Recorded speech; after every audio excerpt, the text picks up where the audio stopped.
How are you? I feel terrific. Great. Yes. So I'd like to introduce you. This is Len Hekel, everyone. Hekel, Len Hekel. Mm-hmm. And we're in Sullivan County, New York. We Mm-hmm. had a divine appointment at Walmart. And I thanked him for his service. And we had a lovely conversation. And I thought it would make a nice episode on YouTube. Would you like, do I have your permission to share your story on YouTube? Hippie Stories? Oh, you have my permission to say anything you'd like and ask any question you'd like. Well, thank you. Well, I would like to first begin with your hat. Can I hold it closer up so people can see? By all means. So this is... Can I say it? Yes, please. I don't know. Go ahead. So I'm a recent recipient of 4 Bronze Stars, and I was given those right about at the beginning of COVID. And a veteran service manager that I was working with in Monticello took all of my information that he would need to send it in to whomever it is that deals with these matters.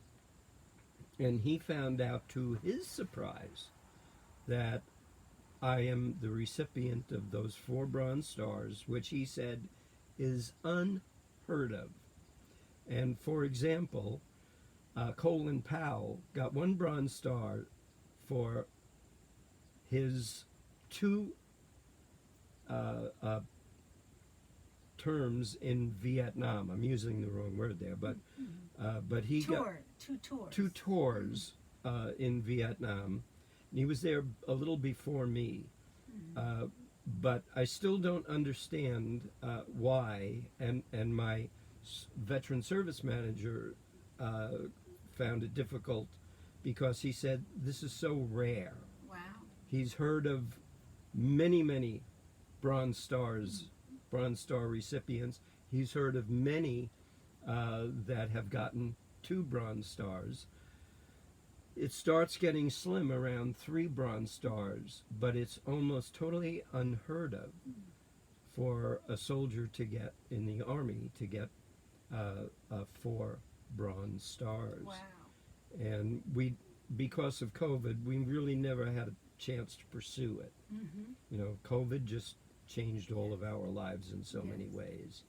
And well, thank you for agreeing to come on here, because I thought it would be important to have an episode representing someone who was not at Woodstock.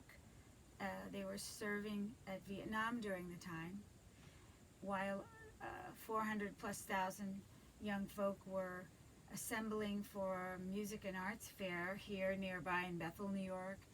A peaceable protest of the Vietnam War. yes. You were enlisted in 67 to late 68, I believe you said, right? 65. Oh, sorry. Late 65. Sorry, 65. Yes, to late 68. Late 68. So I was there for my first experience in combat was the Tet Offensive. And since I worked at headquarters company with the 101st at that time, the Vietnamese, the Viet Cong, or maybe North Vietnamese regulars knew where we were billeted in Bien Hoa. And so they shot 3 rockets at us, Russian 122 millimeter rockets, that all landed within probably about 75 yards, or even closer than that, around where we were. And they didn't hit anything, but boy, did they scare the hell out of us. Yeah. Yeah, they're very noisy coming in, screaming, and then the explosion is like unimaginable. So that was my thank baptism. you for your service. We appreciate your service, and thank God you're alive today to tell us about it. And you shifted during your service, there was a lovely story you told me about how you got involved with the photography side of things. Yes. And of course, I don't want to give away too much, but we have a lot of just a very small percentage sampling of some photos here to show you from Hollywood. But I get ahead of myself. Would you mind telling the folks how you became a photographer in the Army? Yes, the one with the big guy telling me to go to this other guy. Yes. Yeah, he was like probably 6'4" and 250 pounds, and we were waiting for a formation to occur, and there was a photographer not far from where we were standing, and he was taking pictures of us. And I said to this big friend of mine at the time, "Now, how's a guy get a job like that?" And he looked down at me like this, and he said, "Well, why don't you just go over there and ask him how you can get a job like that?" And I thought, oh, okay. So I went over. The fella's name turned out to be Ben Croxton. And to jump over the story, he wound up working for me in Vietnam. But he told me to go and see Sergeant Fisher, who was in charge of the photography department in the 82nd Airborne Division headquarters. So the next day I went AWOL and brought a bunch of pictures of my flowers that I was taking and apparatus for being a paratrooper on the base. And I went and knocked on his door. And since I'm gibberish, I wouldn't shut up for about 20 minutes. And he finally said, "Well, give me all your information and I'll see what I can do." And so I went back to my company, and 2 weeks later, my company received orders for me to report to division headquarters. So I went from a grunt to someone that would work on the General Special Platoon, is what they called it, and as a photographer. And I had very little experience, but they did take me, and that began my career as a photographer, going from an amateur and hobbyist to a professional. And you started getting different assignments, like joining a general, taking some paratroopers up out of a helicopter, various assignments in the Army to Yes. do. And then ultimately you were discharged, or how did you? And in late 1968, you left the Army and ended up you told your mother you were. I was going to go see a friend, Roger Downs, and I hope he hears this someday because he was such a special person. You told a white lie to your mother. Yes. A big white lie. I was going to Chicago, and after I saw Roger, then I said to myself, "You're not going back to New Jersey. You're going to go see another friend of yours that lives down in Texas." And so I went down there and saw another friend, and then I was getting further and further away from home. But I said, okay, I'm going to Hollywood at that point. And I drove all the way out to Hollywood in a 1963 old junky, a Rambler Ambassador. That's the name of the model. It wasn't a person. And got to Hollywood. And I wanted to be an actor. So I had to get pictures taken. And I got those pictures taken the second day that I was in Hollywood. And then the third or fourth day that I was there, I went down to pick up the pictures on Sunset Boulevard. I told this photographer, and his name was Chuck Ross, and he was a famous Hollywood photographer, knew many of the stars. And when I told him my story, he offered me a job to be his photo lab technician, and he would take the pictures, and I would develop them. And so by the fourth day, I was in Hollywood. I was working on Sunset Boulevard in the photo lab of a famous Hollywood photographer. Wonderful. How exciting. Oh. Well, we're going to jump around a bit because the real story would probably take like a couple days. But Len was kind enough to bring a couple portfolios of photographs and different things, plus his 500 songbook of original songs he wrote, which has never left the book. But so he's quite an artist there. So during 1969, you were taking photographs in Hollywood, and Yes. these are just 2 pages of some of the places where he took pictures. One is a sheet saying television photography assignments for CBS and ABC, and we have things like MASH, 8 is Enough, The Waltons, Barnaby Jones, Lou Grant, Rhoda, Yes.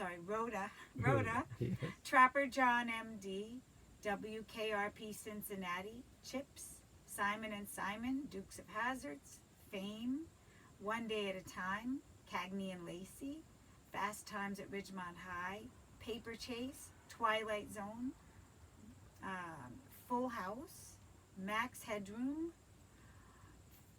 30-something, Hooperman, Hotel, Growing Pains, Perfect Strangers, Head of the Class, Night Court, China Beach, Homefront, Family Matters, Murphy Brown, The Julie Andrews Show, Life Goes On, Anything But Love, Doogie Howser, MD, Hauser, MD, Lois and Clark, Laurie Hill, These Friends of Mine, Coach, Home Improvements, The Jackie Thomas Show, Hanging with Mr. Cooper, Step by Step, Tay, T-H-E, did I say that right?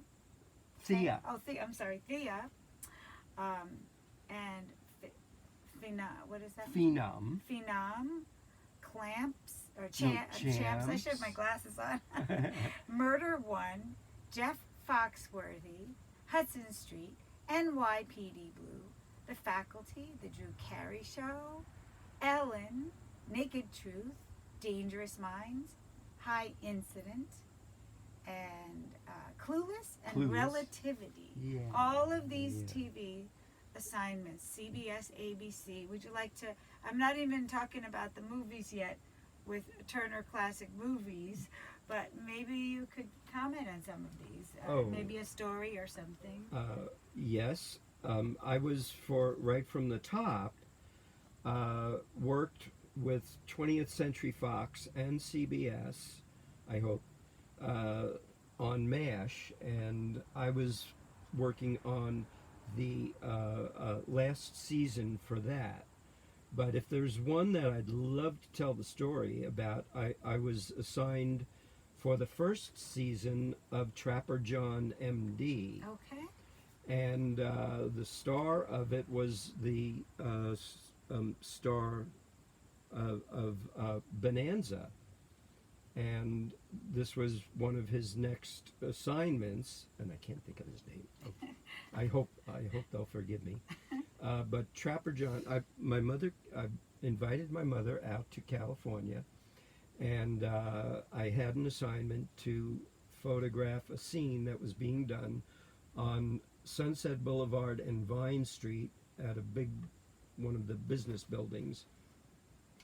And I introduced my mother to Pernell Roberts. Thank you.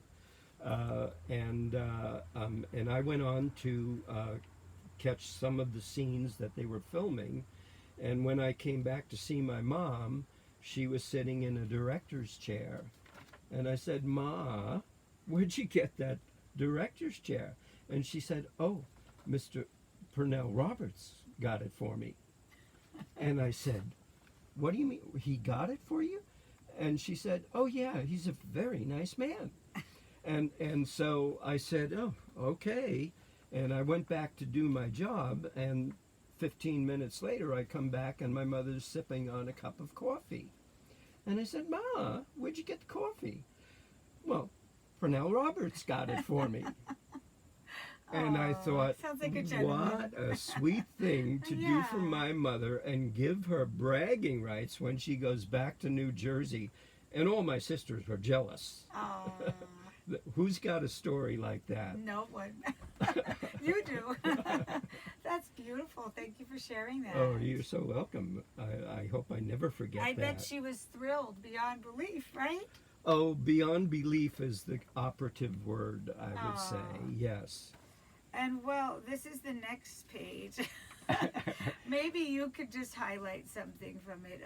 Talk about Sure. this time. Okay, let me see. Where can I start? Because And this is with Time Turner Classic Movies, or which? These were some of the movies you did stills for, right? well, I worked for all the major All the picture major, okay. studios, and this is a mixture of their all of them. different movie presentations. Wow. Okay. So I'd like just to mention a few. I Sure. worked on, I think, 4 films at MGM. Okay.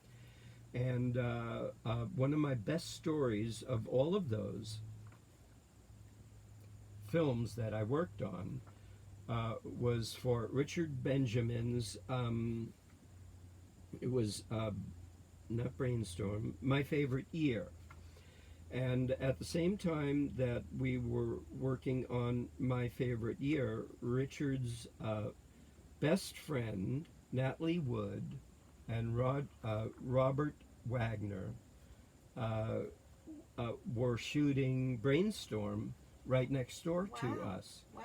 And during a lunch break, I almost never went to dailies, as they say, because I had my own work to review from the day before.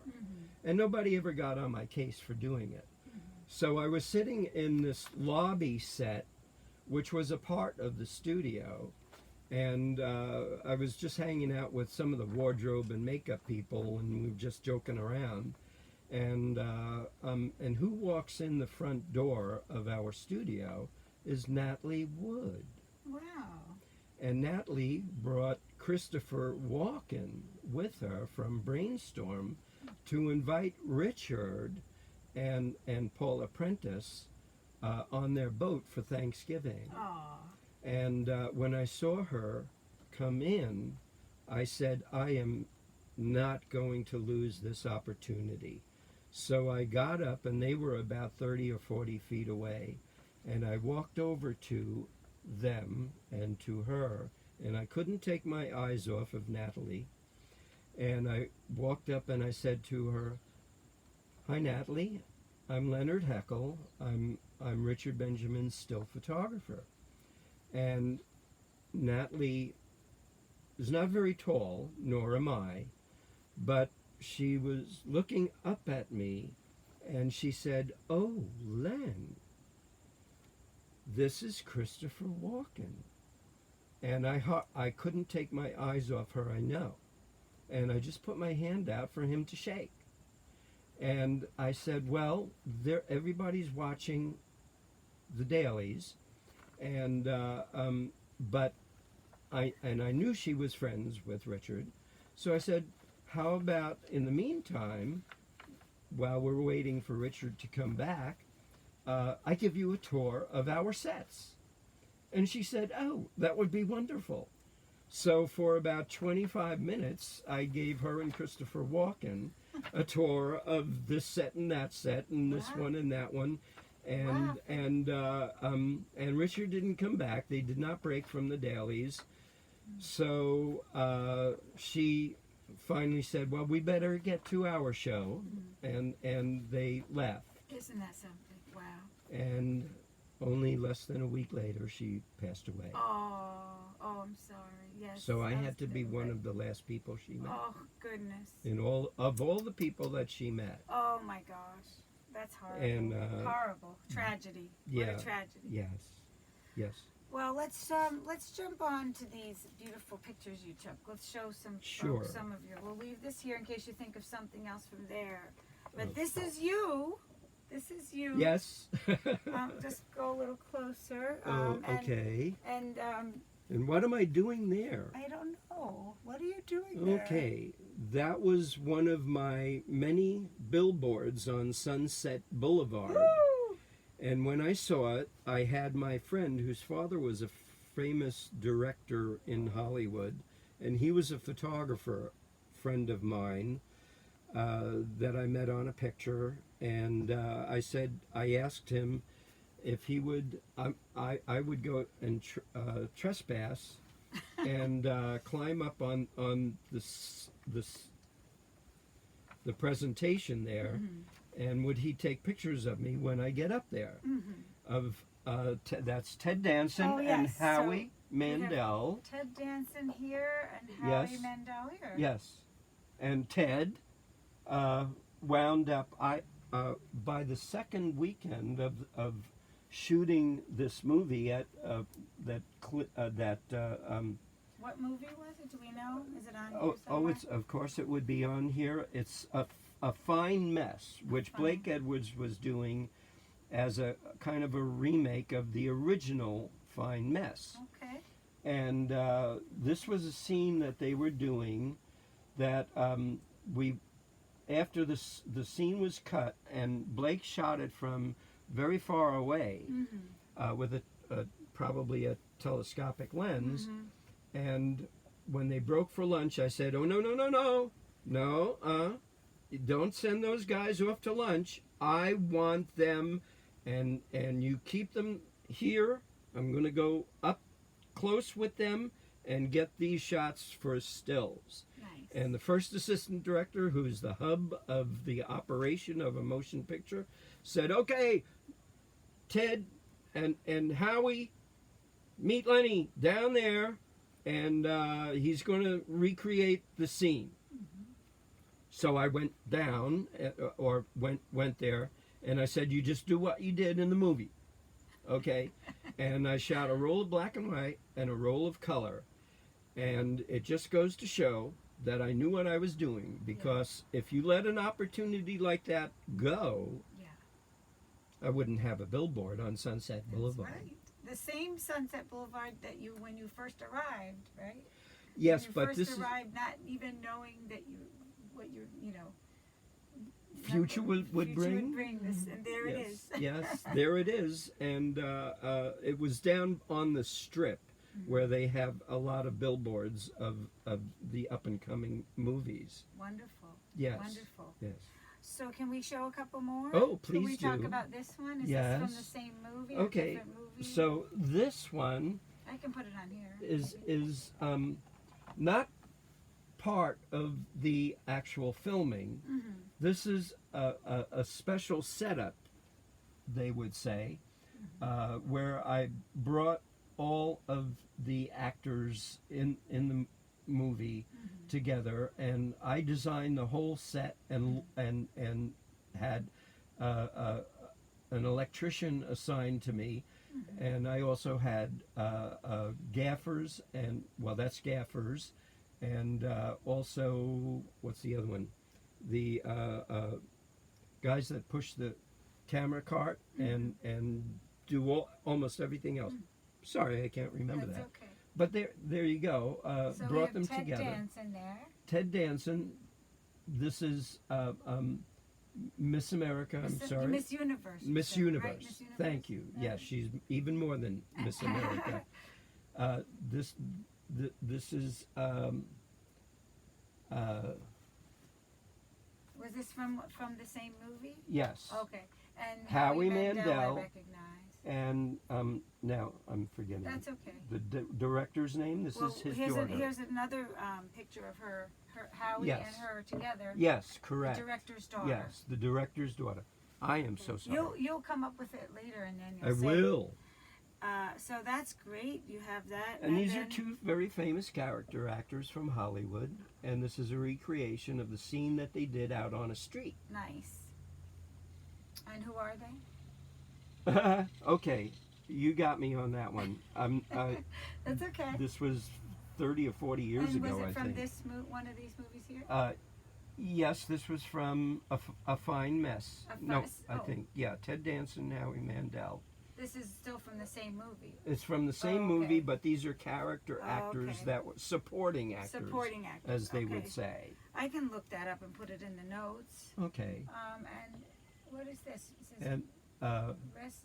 this was Johnny Dangerously, and this Okay. is Michael Keaton, and a character actor, Okay. and I can't remember. It says rest in peace, ice hole. I don't know what. Yes, and that was I think the director, and if you can look that one up, it was one of her first movies, and I believe she wrote it. Maybe it's on Where's this? Okay, I don't want to waste too much time That's doing okay. this.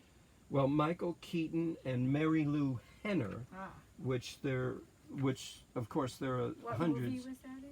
Yes, and that was Johnny Dangerously. Johnny, you said that, yes. And that did pretty well, I Okay. think. And it was a very interesting twist. I recognize him, Danny DeVito. That and is Ted right. Danson. Yes. Is that the television show, or is this? No, this is from Johnny Oh, Dangerously. still from Johnny Dangerously. Yes. Okay, great. Oh, and of course we have. I just loved this picture. Thank Beautiful. you. I Thank mean, you. they're all beautiful. Thank you. This is called Rembrandt Lighting, and this was when I had my own studio. And this is E.J. Andre, whose name is on the end credits of 10 Commandments. The original 10, not the original 10 Commandments, the one that was done in the 50s. Yeah. And he also worked on for Michael Landon, and he was on Bonanza. Wow. And he was also on Michael Landon's TV show with all the kids, the country. The Waltons. No, that's a different country. different one. Yes. Little House on the Prairie. Little House on the Prairie, Okay. and he worked on that one frequently as a character actor, and he lived right next to me. Really. And we were sometimes very good neighbors and sometimes not very good neighbors, but we always forgave each other. And I invited him up to my studio because who doesn't want to photograph a face like that? Look at him. Yeah, And I he's was looking right at you. And I was experimenting. This is called Rembrandt lighting, Beautiful. where the far side of the face is more strongly lit Okay. than the near side to the camera. Understood. And we borrowed that from Rembrandt Wow. and carried Beautiful. it into photography. Beautiful. Well, those are just a couple. I mean, you literally have stacks and stacks of photos. But I do want to just read off some of these, if I could see them. Could you just read some of the titles off of the movies there? Okay, so I started. I actually did one movie that was not a union movie, and it was called Blue Sunshine. I was the still photographer on that movie, which became one of those. What do they call those movies? A cult movie. And it was a very hard movie to work on, but it gave me the experience to carry. I was told that I can get an interview with the producer, and I won't be able to just throw out his name, for Fox's, who eventually became the chief of Columbia Pictures. Wow. And he's an English producer, and maybe it will come up. So that was my first major motion picture. And then Whose Life Is It Anyway came after my favorite year. I'm going backwards now. That's okay.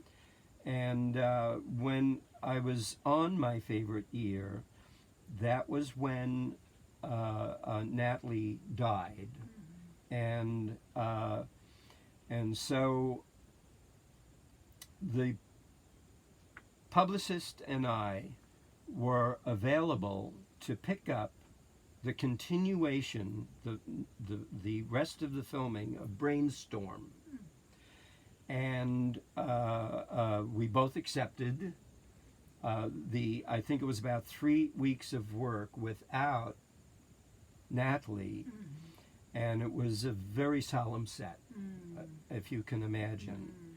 But then I went to Racing with the Moon, which was my second movie, I think, with Richard Benjamin. And we shot a lot of it up in Northern California. And that was with Sean Penn, Elizabeth McGovern, and what's his name? His father was a famous director, I think. And they were two young men getting ready to go to the Army to fight in World War II. Then I wound up on Johnny Dangerously as the unit still photographer, as they call it. And that was with Dudley Moore and Amy Irving. And Amy was the wife of Steven Spielberg. Okay. Yes. And Steven came to visit our set about 7 times, I would say. Wow. And every time he came, Amy was sure to introduce me to him. And one time, I was someplace out in Nowheresville, and there was this car that belonged to our director then. And Stephen was like a little boy because he ordered the same kind of Mercedes-Benz that was sitting there right in front of us. And I'm just hanging out with them, and he was just so excited because he couldn't wait to get his own. But he kept saying, "This is the car I ordered. This is the car I ordered." And I'm just going, "Oh, okay."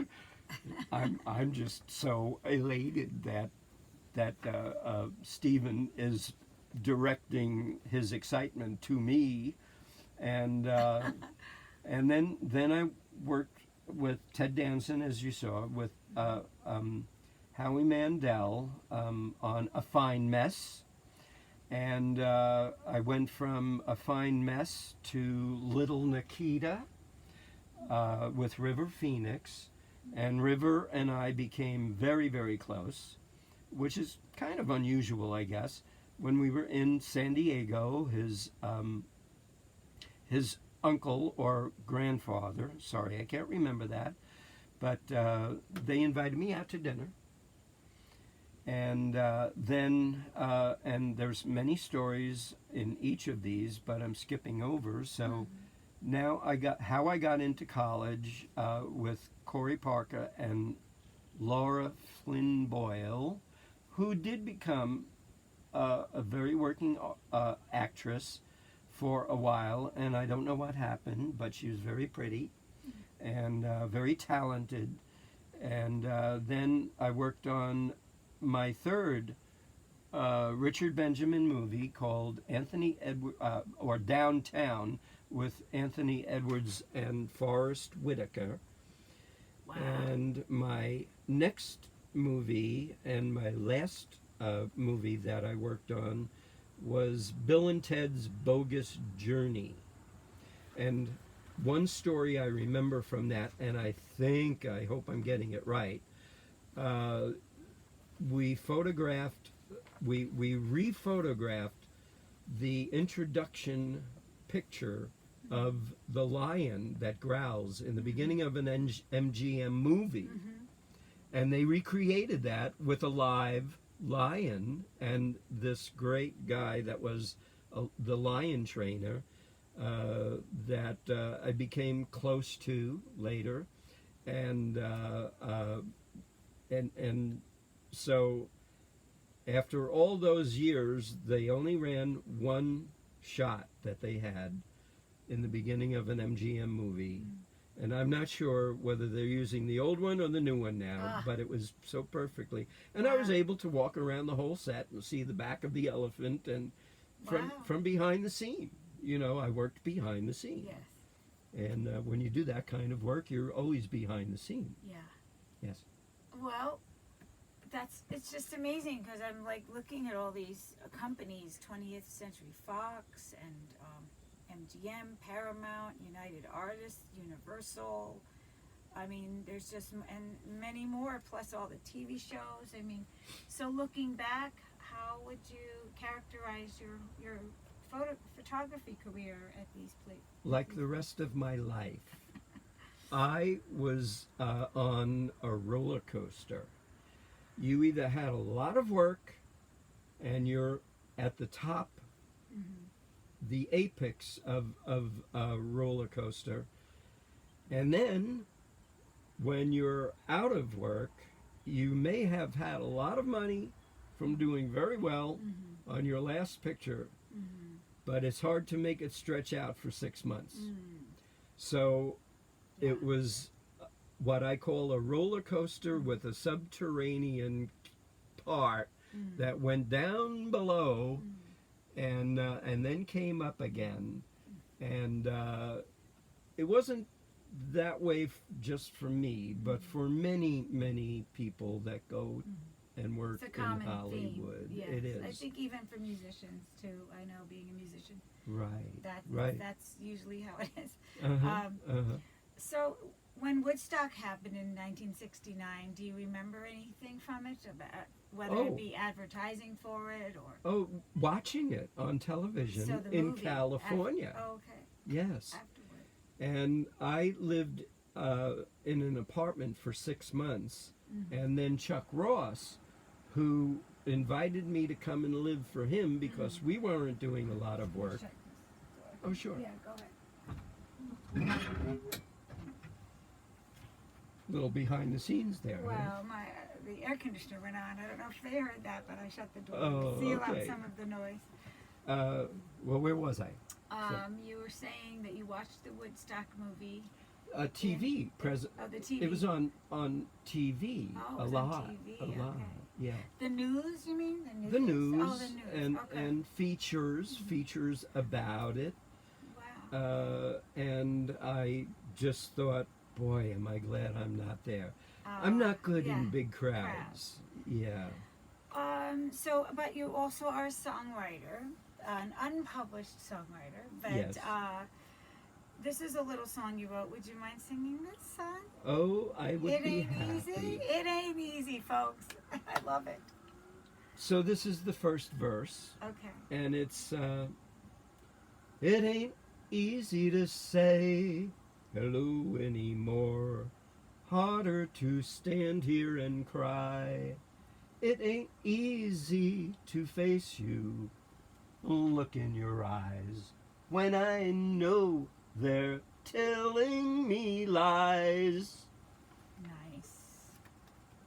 To be continued. I love it. And you have about 500 songs and ideas for each one. Because you shared some, you were gracious enough to share the book with me, a couple songs of different styles, and amazing. I just wish you well with your ambition to pursue the music now, right? At this stage. Yes. What are your thoughts about, I mean, Woodstock, Vietnam War, what are your thoughts about all that? Oh, I'm really glad you asked, because I always thought that the people that protested Vietnam were very heroic, because they were giving up a lot of themselves to get us out of Vietnam. Now, I grew up watching World War II movies, the Korean War on television during the early 50s, and I was one of those guys that said, I gotta get me a war. I have to see war for some reason. And I was with a buddy, and we were in the Port Authority in Times Square, New York, and we were just hanging out like teenagers would, and we were up above the lower level, and this recruitment, I think, sergeant came walking across the lower level in his uniform, and he was wearing boots with his Class A uniform, and I never saw that before. And I said to my buddy Norbert, I said, "What kind of soldier is he?" Norbert knew. He said, "Oh, that's a paratrooper." And I said, "That's a paratrooper?" And he said, "Yeah, that's a paratrooper." And I said, "Okay, I'm going to become a paratrooper." And I see here your patch here says Yes. airborne on there. I was in both divisions.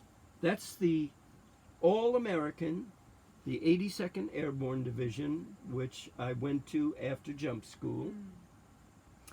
And this was the 101st, which I went to on my way from Vietnam. But when the Tet Offensive happened, Johnson, who was my commander-in-chief, sent my old brigade from the 82nd Airborne Division to aid the Marines or relieve the Marines from the hectic, and I would never take anything from the Marines because 3 of my cousins were Marines, and they were the ones that were sent to Hue, and they were there in one of the nastiest battles, but they sent my old brigade, part of it, to relieve them. So I was assigned to one of the companies and of that 3rd Brigade, and so I was in the end of the Battle of Hue. And Do you suffer from post-traumatic Yes. stress? yes, but if they said we could make you forget, I would say I don't want to forget a second of my experiences there, because the things that I experienced in Vietnam could not happen normally. And so I wanted to see if I had the courage to be a part of a war. That was my motivation. I didn't have to go to Vietnam because I was the last person in my family with my name. I'm Leonard Hekel Jr., as my father wanted it to be, but he was wrong. It's Leonard Andrew Hekel III. And so I call myself Leonard Andrew Hekel III. And so I really, to go back to one of your earlier questions, no matter when it was, all of my life, I've always had scenes in my life that were like, this should be in the movies. And there's hundreds of those scenes in my life. Well, it's just so much there. There's so much there between all the experiences you shared. I mean, well, I appreciate you coming and doing this episode and sharing who you are and your experiences, and thank you for that. I was going to ask you one other what was being your songwriter, what are some of your musical influences that you really resonated with? Like, what are your top I don't know, top 10 or 5 or 3 or whatever? Well, as I was growing up in the 50s, I was exposed to Frank Sinatra and the Klan. And, of course, there were, like, Ella Fitzgerald, that kind of music. Ed Sullivan, presented these incredible acts. Yeah. And then in 1955, as a matter of fact, Little Richard was really the first Elvis Presley, and CNN is going to be doing, and I hope I'm not dropping the wrong lines, but they're going to be doing a presentation on Little Richard. And do we have time for a Little Richard's story, or A story? Sure. a story? Why not? Okay, so Richard Benjamin's secretary and I, Carolyn, we both got speeding tickets in Los Angeles, and we decided to go to take a class in how to drive normally. And so on the way from that class, and of course they dropped our tickets, whatever you'd call that situation, because we went and attended the classes. Yes. And that's not on my record. Yeah. But on the way out, we were crossing this long bridge that was going over Sunset Boulevard. And in the distance, we can see this fella leaning against one of the railings. And as we got closer and closer, I said to Carolyn, I said, "That's Little Richard." And the closer we got, the more I was convinced it was Little Richard. And so we sort of walked up to Little Richard, and I said, "Richard, how you doing? What are you doing here?" And he was so delightful. And what's Little Richard just doing there, leaning there, waiting for us to show up? I don't know. But this is what happens in Hollywood. There's a lot of stories that many people can probably tell you how they would meet stars. Wow. And he was so nice with us. But when he said, "Well, what are you guys doing here?" And we told him that we both got tickets, and he scolded us for getting tickets. Oh. And he said, "Now you better stop getting tickets, and you better learn how to drive." I mean, he lectured us. Wow. And then, of course, all good things come to an end. So we wound up saying, "Thank you so much for, letting us chat with you." Oh. I mean, a classic. Yeah. And so we left Little Richard by himself, Wow. like he was before we showed up. And there's a lot of stories I have like I that. know, And you of have a course- million stories. Oh, yes. So yes. maybe we'll get together and do a part 2 with you if you want to share more stories. We'll just do a stories. Let's do part episode. 5, 6, 7, 8. Okay. Yeah, yeah. Okay, well, And Len thank Hekel, you. one more time, Len Hekel, thank you so much. This is so great. All right, can I give a hug? Oh, yes. Oh, yes. Thank you. It was a and thank you pleasure. for being And- where I was in Walmart. oh my gosh, we just met in Walmart, and yes. I'm just going to hand And these hit so it we don't off break right them. away. Yes, and here we are. So Okay. thank you everybody for tuning in. We'll see you next time on Hippie Stories.